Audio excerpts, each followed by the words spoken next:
and welcome to Kresge Auditorium.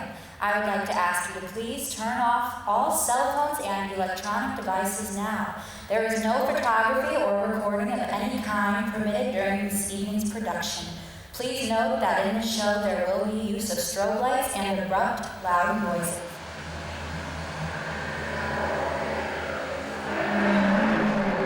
As it is our privilege and tradition here at Olivet, we will begin with prayer. Dear Lord, thank you for bringing each person here today. Thank you for the gift of theater and storytelling. I pray that you be with the actors, crew, and audience as we enjoy this experience together. We love you, Lord. Amen. Without further ado, sit back and enjoy OMU Green Room's production of All My Sons. In the heart of the band there's a 12-piece unit, calls itself a GI brass. 3 bones, 4 drums, 5 saxophones, an organ they play fast. They're blowing up a storm when they perform. They're the hottest thing in military uniform. Handpicked from Maine to California. So these were very popular in World War II. Moms and women would sew these, and the blue stars were representative of a son who was in action, and a gold star was killed in action. And so Helen had the idea of putting some windows up along the backside, which is something that Cohagen said. And if we can make those and have 20. I'm the director, so you know, I have been putting most things together, you know, getting the team together, the creative team together, getting the cast together, directing the staging of the production, and also, you know, getting all the behind-the-scenes things together for it. So Kelsey Davis is my assistant director, and she's fabulous. And then Grace Higgins and Abriella Caravate, they are both my co-stage managers. So they have been working on that, taking different aspects of the stage managing position and running with them. And then Emily Curtis is my dramaturg for the production. I became assistant director after audition. So I originally auditioned for the show, and I really wanted the role of Anne. But so Beck was cast as Anne, and she's doing a great job. And then after that, Helen emailed me and asked me if I wanted the position of assistant director, and I said yes, and I was very excited, and here we are. In All My Sons, I am the dramaturg, which means I do the historical advising, I make sure costumes, set, props are all within the historical era within 1947, and then I answer any questions that the cast or the crew or the directive team has about the time period. At Olivet, my freshman year, I auditioned for West Side Story, and I was cast in that as a shark girl, shark dancer, sharkette, and I've been involved ever since. Working with Helen it's really good because she's very focused and she knows what she wants, and she has a vision for the show.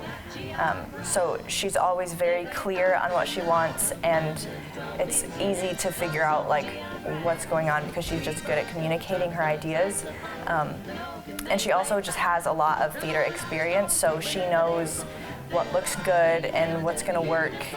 And even when we do something that maybe doesn't work so well, she knows that it doesn't look good, which is also important. I saw it for the first time last year, and I was really just captivated by such truth on the stage. I had never really been to see a straight show that really drew me in like this, and I think it was just, you know, the truth and the familial aspects of it that really drew me in. I saw a production of All My Sons, this goes back now, probably 14 years ago, and I decided I wanted to do it as the main stage play, and it was done here, I think it's over 10 years now. And then there was another production done of it just this past year, and I remember an intermission, I texted Mackenzie Mahaffey and Helen Berdabas and said, you guys go get tickets right now. You need to come see this play. It was at the Court Theater in Chicago, and Prof. C was going to go, and he sort of mentioned it to some students that you guys should see this. It's a really powerful piece, and we thought it'd be a fun time to go, and it was more than a fun time. It was an emotional time, but it was great. It was really fun. And I just immediately fell in love with it. I loved the humanity of it, and you can just feel like you're peering in on this family and watching them in their own backyard, where there's so many secrets and there's so many different memories that are floating around this backyard, and it's just such an intimate show. We had 2 nights of auditions and then a night of callbacks. My responsibility is to play the character of Chris Keller, who is the son of the family that the play revolves around. My responsibility for All My Sons is I'm playing Ann Deaver. Yeah. Uno más. My responsibility for All My Sons is to play Ann Deaver. I play Joe Keller, who's kind of the father figure of the Keller family. Not kind of like the father figure, he is the father figure. I am playing the role of Mother, also known as Kate Keller, in the production of All My Sons. It's a play set right after World War II. It's about a family who had 2 sons that were sent off to war, and only one of them has come home. The other one is missing in action. And it's basically just about a family dealing with the tragedy of losing their son, and a father who's dealing with some guilt and shame from a wrongful business idea that kind of turned up in a tragedy in the war as well, that may or may not have something to do with their son. No spoilers, I refuse to give any spoilers. Joe, the Keller father, and then Ann's father were business partners before the war. They had a factory, and something happened, and they let cracked cylinder heads go out into airplanes, and they crashed, and so they went to trial for it, and Joe was set free. It explores honesty and how that affects intimacy with the people that we love, and how dishonesty pretty much ruins intimacy, and can destroy a human being when they've realized that they've broken the heart of someone that they really loved and someone who loved them back. We're running again from the top of what we did tonight. Rehearsal goes till 11. No, I'll be right back. Okay, thanks so much. We're waiting for Sam. All right, bye. Sam left early because he didn't think that we were running through the act again, and I'm gonna go let him in because the door's locked and he doesn't have access to it, and so I'm gonna let the poor boy in. I was gonna be nice and let you in. Hey.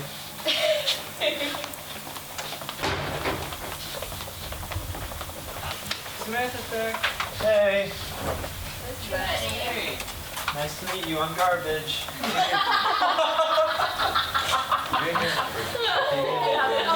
Hey, garbage. Thanks for checking in. No cameras.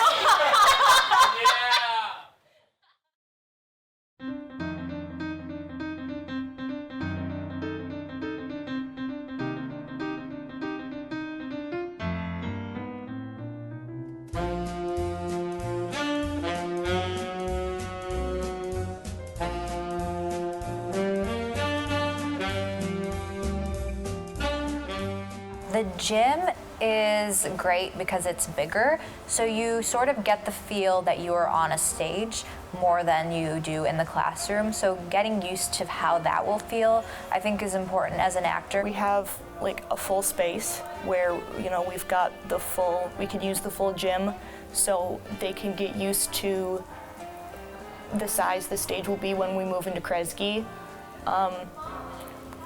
One of the biggest cons is that it's really echoey in there. He's not dead.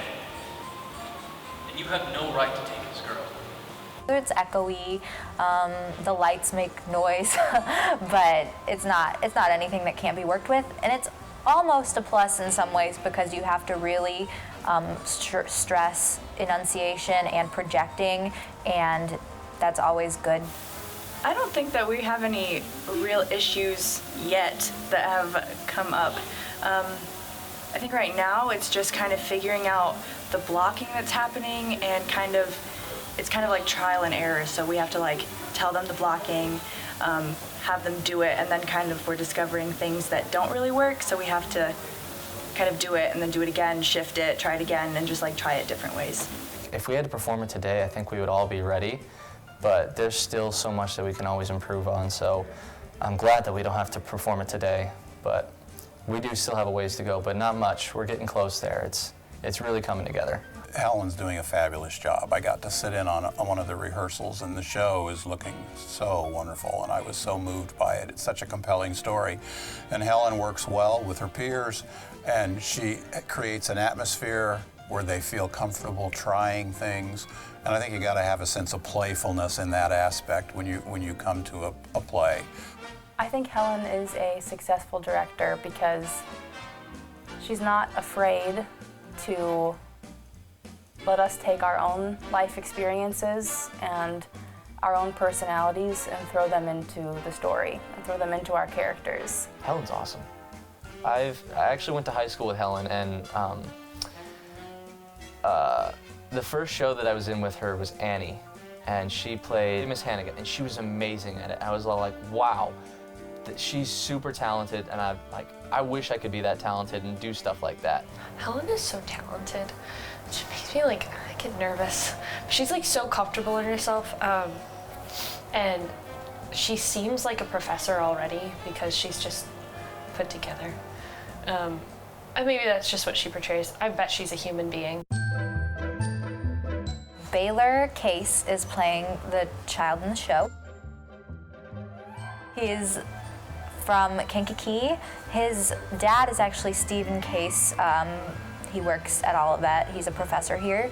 And his mom's Christine Case. They are great people. I know them through church. They go to my church. And so when I mentioned that I'd meet a boy around that age, they said, you know, Baylor might be interested. And we had auditions. And he's just been excited since day one.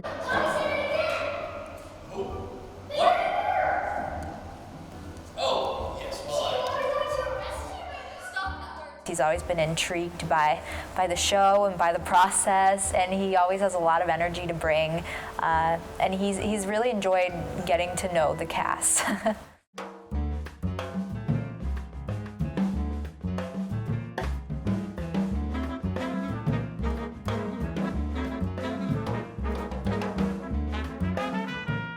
I'm in 12 credit hours this semester, which doesn't sound like a lot, but one of those is pro-comm, which is I would call it probably the hardest class in the comm department. I think I've got 16 credit hours. So this semester, I think I have 12 credit hours, so pretty low. I did that, you know, partially on purpose so that I knew that this would be a lot of responsibility directing. So a lighter class load of comm classes because I have to graduate. I'm taking communication classes and writing classes and theater classes. I'm taking directing in the spring. In terms of workload, I'm taking a lot of general education courses because I walked into freshman year undecided. And I'm the vice president of the Historical Honor Society, so I've got a lot of stuff on my plate right now. So I work at my family's restaurant, Family House Restaurant. And then I'm also in Orpheus. Monday, Wednesday, Friday we meet. I'm actually an officer for Orpheus. I am the robarian, so whenever we perform, we wear the robes. I am in charge of getting the robes there, getting them back, and making sure everyone has their robe and they're wearing the correct robe attire. I'm a writer for the Aurora Yearbook, and I am an assistant online editor for the Glimmerglass newspaper on campus. I am a dance teacher. I teach tap classes at a studio in town twice a week. I'm also a senior captain for the ONU Lady Tiger golf team. That's something I've been a part of for 4 years, so especially the first 8 weeks and last 8 weeks of the school year are really dedicated to golf. I'm also a lifeguard at the Perry Center. I work at the rec center. I'm a lifeguard there. I've been lifeguarding for 3 or 4 years now. I really enjoy it. I work a lot and I do school a lot, and then rehearsal fills up the rest of the time. It's interesting trying to balance my life around the production. You just got to learn time management. I mean, especially trying to figure out, okay, I have this much time between the end of my class and rehearsal, so I can get this much homework done in this time, and then after rehearsal I can get this much done. So trying to prioritize what's the most important, what's due first, what's going to take the longest to get done, and try and, plan it into your schedule. It's difficult, which is why you don't see many nursing majors doing any shows. I'm kind of the only one, really. If you're a student, that's your full-time, that's your job, so you should do it 9 to 5. And so that helps, in between classes, I use that time to do homework, I use that time to study. So I'm on duty from 9 to 5, which even if I have classes at 8 a.m., once it's 9 o'clock, that's when I can continue to study and be on. So that when that happens, I have everything done and I don't have to worry about it when rehearsal comes around. What else do I do? Besides classes, work, and doing the show, all I really have time to do is sleep, eat, and study. Don't really do much more. It's always a challenge, but having people along for the ride that want to help you out is great. My boyfriend, anytime I say, we need to break a tree, he's like, all right, let's go get a tree. So, doing those things together has been fun. So that's been nice in balancing. It hasn't been too difficult to balance it all. It's more of a question of not getting too obsessed with doing the show. So. Some advice I would have for the actors is to learn their lines. I always think that helps. Even in experience that I've had being on stage, I know that the show just adds a whole new element when they know their lines and they can feel comfortable. That's when they really start getting into their characters. So at this point, just knowing the script forward and backwards and really making the characters personal to them instead of just, coming every night and kind of creating the same thing, but really getting to know their character and getting to know their own thoughts and mannerisms and characteristics that makes them unique. Gosh, we were supposed to be off book a week or two ago. So about a week and a half to 2.5 weeks probably. But yeah, it's tough. I have been off book for 3 weeks now. Again, I don't have a very big role. We were supposed to be off book this week or last week. I don't remember. I think last week. But I've been off book the week before that. Again, I don't have the biggest role in the show, so it was easier for me to pick up on my lines, but yeah. I wouldn't say that I was the first to have a script out of their hand, but I tried to do an hour outside of rehearsal. In the first, I don't spend that much time on it anymore because all of us are memorized by now, hopefully. We try, but it was probably about an hour a day in the initial couple weeks of the show.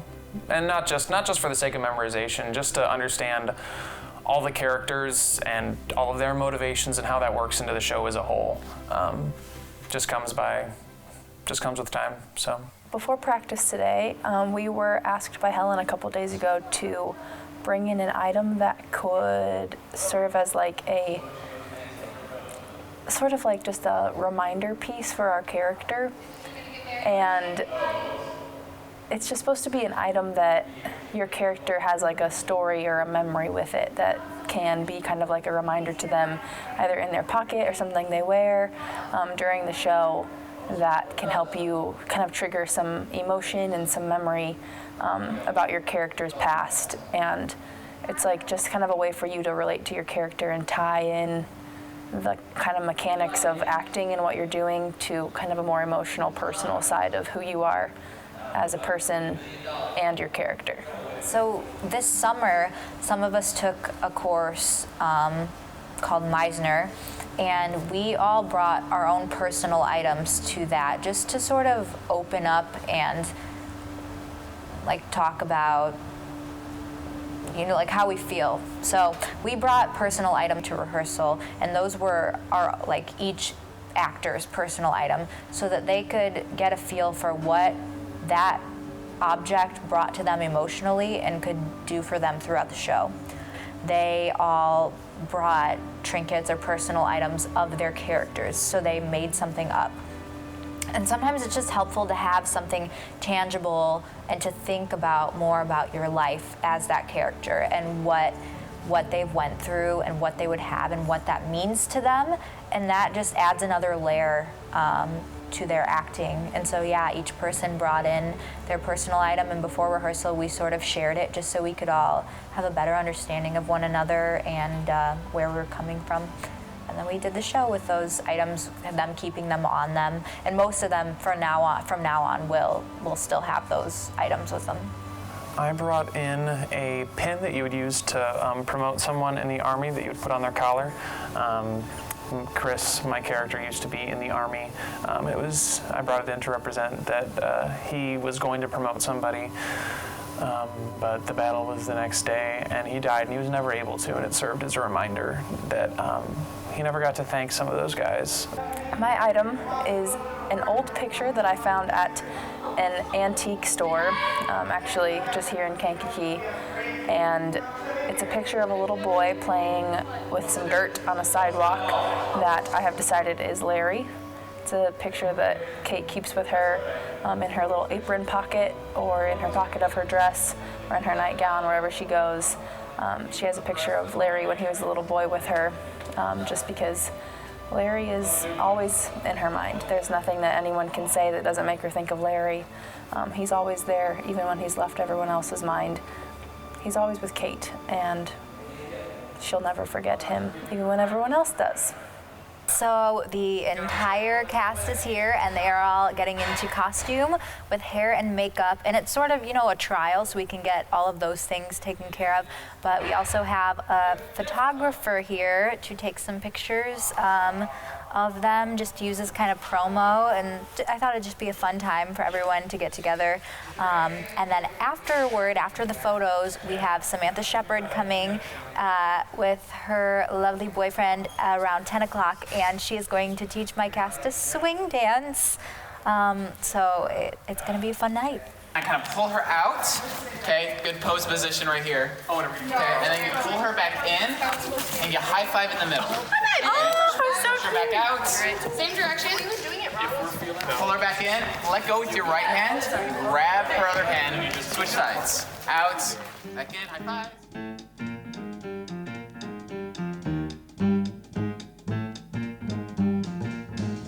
Cocktails, coattails, lace bells, French nails, hot swing, gin sling, weekend fling, no wedding ring. Girls gonna have a good time, gonna hit Manhattan. Your hit is my hit, it's our hit, we'll sit together. Your song is my song, it's our song, getting hit together. We're going out to have a swell night, gonna hit Manhattan.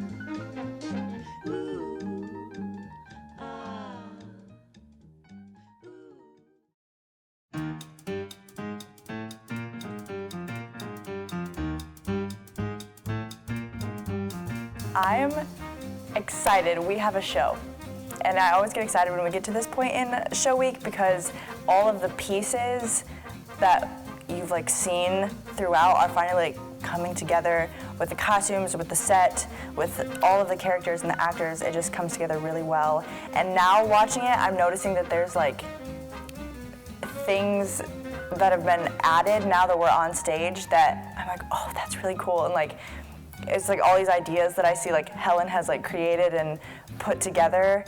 It's just a show, and it's there, and I'm so excited for the audience to see it. I'm hoping a lot of people come, because it's just, people have worked so hard on this, and it's put together so well, and the characters and the actors do such a good job, and I'm just really excited for people to see it.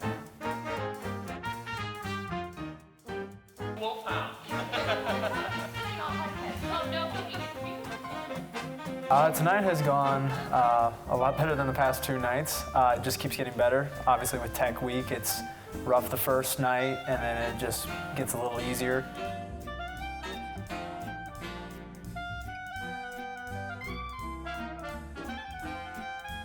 We've got some people coming in to get some shots for a promo video that we'll share on social media.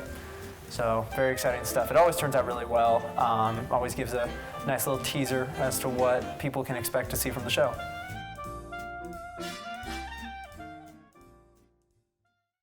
Your pipe in the wrong place. It's marked. It's marked says pipe. Is it really? Yes, it is. That's stupid. So I actually was not on stage, but I was off stage watching because it's a really good scene.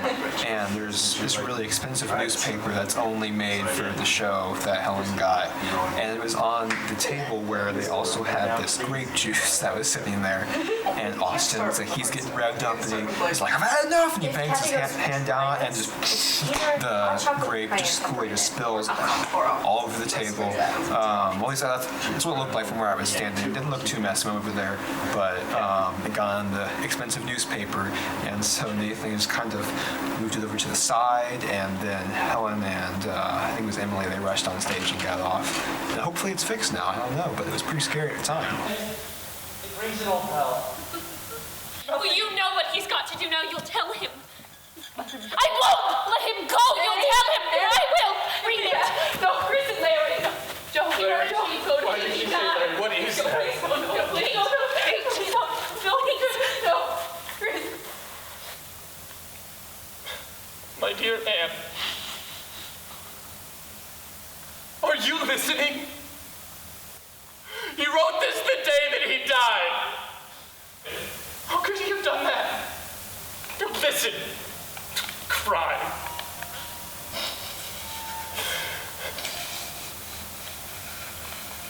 My dear Anne, it is impossible to put down the things I feel, but I've got to tell you something. Yesterday they flew in a load of papers from the States, and I read about Dad and your father being convicted. I can't express myself. I can't tell you the way I feel. I can't bear to live anymore.